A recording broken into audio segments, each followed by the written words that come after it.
Chapter 1. The two men sitting across the table from me hated each other. That was easy to tell. One wanted me there and one didn't. That was just as plain. Frank Gardner was old school FBI and dressed the part. Cheap blue suit that didn't fit well, shoulders too tight, cut too long. Gray hair in a brush cut, probably as short as the settings on a home barber shear could go. What looked like permanent indigo-colored chin stubble. I would have guessed him to be mid-50s, but fit as hell, with a chest and arms you only get from going to a gym a few times a week. When I walked into the FBI office in Seattle, Gardner stared at me the way you'd stare at an ex-spouse entering a courtroom. Jason Hart, sitting the other side of a desk from both of us, was everything Frank Gardner wasn't. He had blonde hair running past his collar, feathered and layered the way no home barber shear could do it. No chin stubble.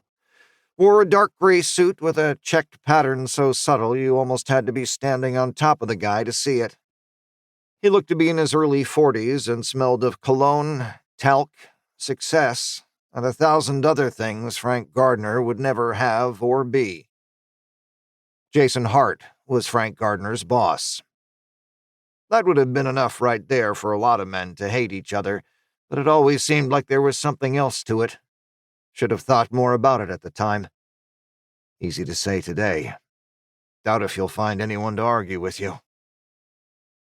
But there was a lot to consider that morning, and career-related hatred between FBI agents wasn't on my list.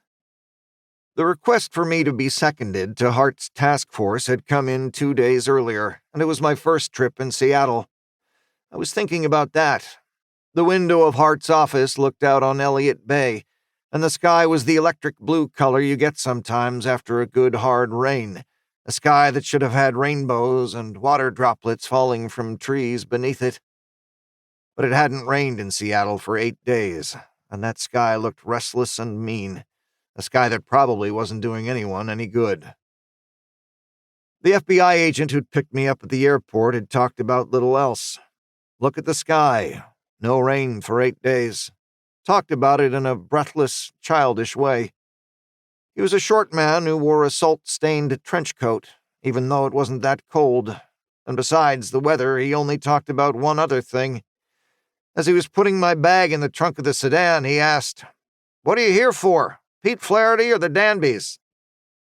When I answered Danby's, he groaned and said, "Good luck, pal. That family's a piece of work."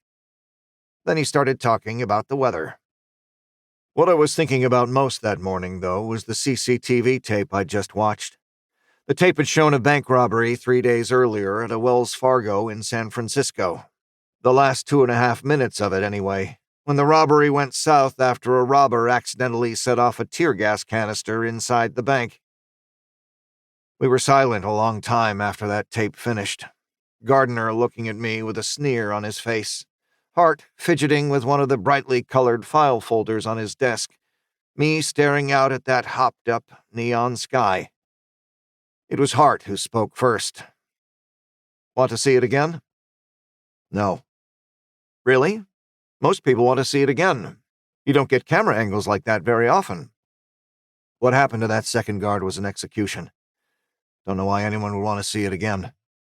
"Squeamish?" asked Gardner. "No, just don't like snuff films." "Squeamish. That's what this job needs. Glad we sent for you." "Frank, ease up," said Hart, and he leaned across his desk to open a file. "The guy's right. We've gotten too used to seeing that damn tape. I don't want to see it again either." He leaned back in his chair. "So, what do you think?" He crossed his fingers and cupped his hands under his chin, like an attentive student waiting for the answer to a clever question. Maybe he had seen that tape too many times. "Professional crew. They didn't hesitate with the second guard. 1 or 2 makes no difference in Washington?" "None." "Woman is different. That's how you were able to ID the crew?"